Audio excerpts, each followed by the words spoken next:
Cody back here again with another vinyl finds video. It's been probably about a month since the last time I've actually had a video update or really any video of any kind, but the last few videos I did upload, if you haven't checked them out yet, were actually from the Local H show here about a month ago.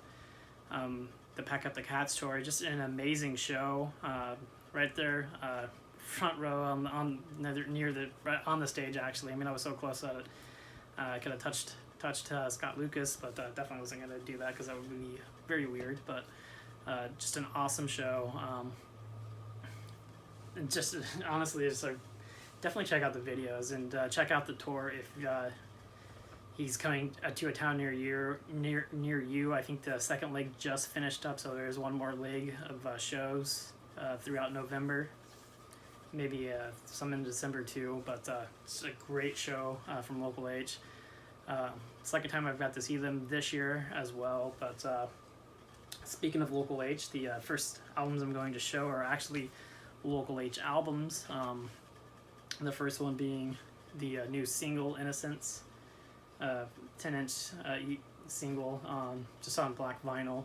The side was just the Innocence, and the side 2 is the edited for television version of the song, but really great new song from Local H. I honestly wish they would have played the song when I saw them, but they didn't. It's kind of weird that they haven't played this one, to my knowledge, live yet. But great song.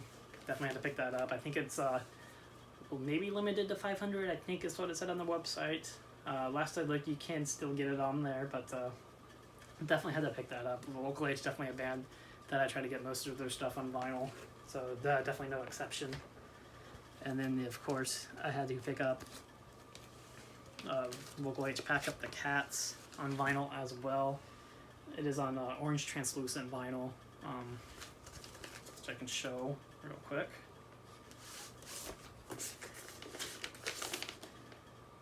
And this one I believe was also limited to 500 copies, but I actually ordered this one on the G&P Records website because they originally didn't think they were going to get them in time for the shows, so they put them on the website. And I pre-ordered it, and then they actually ended up getting them in earlier than they had expected, and they actually did have them at the shows. It's a little bit frustrating because I definitely would not have ordered it online if I would have known that, but you know, it's cool. I honestly don't mind having multiple copies of Local H because never know when you're going to need backup for first off. And they did also say that if you told them at the merch booth that they would reimburse your shipping, but I also wasn't going to mess with that because there's really no need. I'm not too worried about the $5 for the shipping. I definitely wasn't going to bother them, but I did end up buying another copy of Pack Up the Cats, which I saw and got Scott Lucas to autograph it as well. It's kind of hard to see because he signed it in black Sharpie on right there. I'm actually gonna turn on the light and see if you can maybe see it a little bit better, but it's signed right there, and cool that he signed it. Didn't mind buying another one. And also when you buy it, when you see them on tour, you also get this. He also was giving out these Pack Up the Demos CD as well when you buy it at the show, so I got that as well with it. I also bought a T-shirt and another CD from him as well. Scott Lucas, always a super cool guy,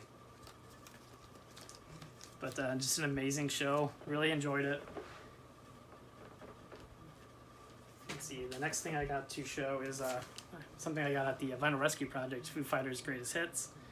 I mean, what can I say about Foo Fighters' Greatest Hits? I grabbed a used copy there, relatively cheap. And honestly, really don't have a ton of Foo Fighters in my collection. I have a few of their albums, but Foo Fighters is one of those bands that, I mean, don't get me wrong, I like them, I enjoy them, but it's definitely not up there with some other bands, so definitely look out for Foo Fighters, and if I see it, I'll grab it, but I'm not going to go, find it online or purchase it on Discogs or anything. And, the reissues aren't really super hard to find, but figured for a couple of bucks, pick up the greatest hits. and that would do me good for a while.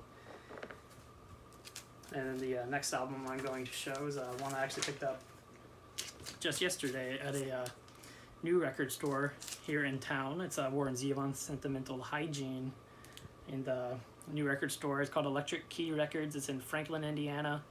It's honestly probably about 15 minutes away from me, so really, really cool. It actually opened up, I think you said the end of July or maybe the beginning of August of this year.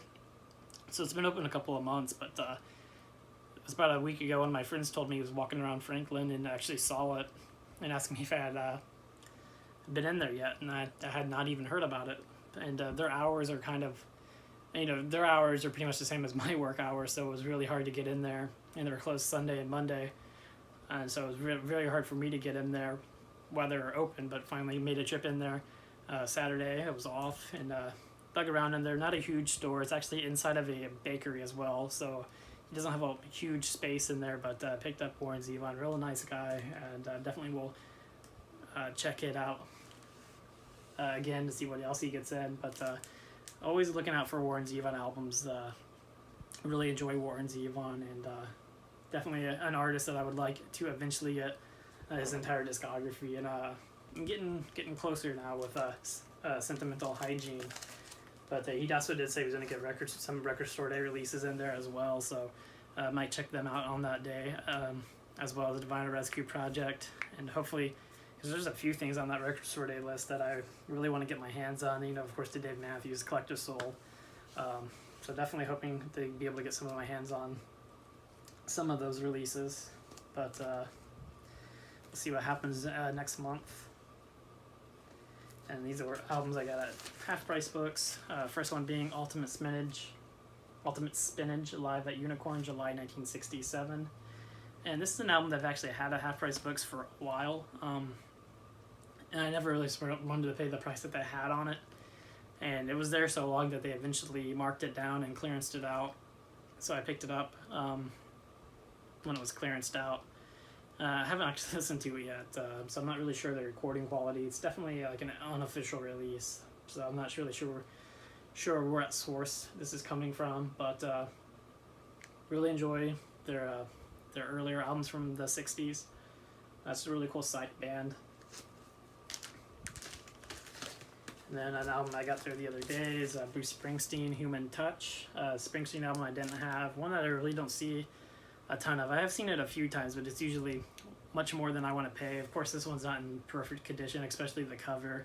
A little bit torn right there in the corner. Looks like someone got hungry and started chewing on it, but the actual record itself is in pretty good shape. Definitely need to clean it, but it's a Bruce Springsteen album that originally came out in 1992, original copy. For a few bucks, definitely couldn't leave it behind. But that's all I found out Half Price Books in the last month. And then I have made a couple of trips to Luna as well. Picked up Mike Dodie live at Ken's house. Originally came out in 2014. This is the newer reissue that just came out 2 or 3 weeks ago. It's on this green vinyl. For a two LP set, it was only like $15.99, $16.99, somewhere like that. It's green vinyl. But a lot of great selection of songs. It's got some of his solo stuff. It's got some of his stuff he did with Soul Coughing. But can't really go wrong with Mike Dodie. I have a few of his solo albums. I have some of his Soul Coughing stuff, so I definitely had to pick that up. And then, of course, I had to pick up the new Mudhoney Digital Garbage. This is the Loser Edition as well, which is on this really cool collared vinyl. I really, really enjoy their new Mudhoney album, though. It's just very, very, very solid. I spun it a few times, and I listened to it a couple of times, and each time I listen to it, I think the more that I like it. But really solid album from them. It's great sounding Mudhoney album. And then, of course, speaking of new albums as well, I had to pick up the new Blues Traveler album. Hurry Up and Hang Around. Again, really solid album from Blues Traveler. Probably one of my favorite Blues Traveler albums in a while. The album that came out with in like 2015. There's a few songs on there that I liked, but overall that album just really didn't do it for me. And I feel like that's an album I see a lot of places discounted. But this one, I actually kind of had a heck of a time finding it because I figured, more stores would get this in, and none of the stores near me got it in, so that's why I actually had to go to Luna and get this because they usually are really good about getting new releases in. And they had one copy of it in there, and I grabbed it in there. But I mean, really solid album from Blues Traveler. Reminds me a lot of their older stuff, but Accelerated Nation is a really good song. I think that's the first song that they released from this album. But a really good album from Blues Traveler. And also picked up one of the System of a Down reissues as well. This is their first album. This is actually the first time this one's ever been officially released on vinyl. But they reissued all the System of a Down albums, and it's the only one I picked up. They did have all of them there, but really this one and Toxicity are really the two that I really enjoy. I might pick up the other ones at some point, but Toxicity I actually have an original copy of that I was really fortunate enough to find probably about 2 or 3 years ago at Half Price Books for like $10, something crazy like that, because I assume they didn't know what they had. But cool album from System of a Down. Cool that they finally reissued that as well. But I think that is all the albums that I actually have to show. So not a long, huge update of anything too spectacular, but definitely thought it was definitely overdue to do a video, but that's really all I have to say. Of course, Record Store Day is coming up. It's actually Record Store Day this year actually lands on my birthday, Black Friday Record Store Day. Really looking forward to that. Like I said, there's several releases that I would like to get my hands on, especially the Dave Matthews, both the Dave and Tim and the Dave Matthews Band releases, and the Collective Soul as well. First time ever that's been released on vinyl. So a lot of cool things coming up, though. Just looking at the list, I think it's one of the better lists I have seen in a long time for Record Store Day or Black Friday Record Store Day. So really looking forward to that. It should be a fun day, as always. And do have one more concert coming up. I honestly thought when I saw Ozzy Osbourne at the end of September that was going to be my last concert of the year. And to my surprise, though, the Dave Matthews Band announced a fall-winter tour, and one of the tour dates, that's actually the first tour on this fall-winter tour, is in Columbus, Ohio, which is about maybe 2-3 hours away from me. So it's and it happened to land on a week that I had already requested off because I had vacation days at work that if I didn't use, I would lose them. So I figured, take the week after Thanksgiving off. And Dave Matthews announced the show on the 27th of November. So it worked out perfectly. I got tickets to the warehouse. So really ecstatic. Didn't think there was any chance I was going to be able to see another Dave Matthews show this year, but definitely can't wait to see it. Just hope the weather isn't crazy or terrible near that day in November. But that's really all I have to say. With Christmas and stuff coming up and Black Friday Record Store Day, I don't know how many more albums I'm going to find to do another vinyl finds video until Black Friday Record Store Day, but definitely will try to get something else up before then. Anyway, guys, I hope everyone has a wonderful day, and thanks again for watching.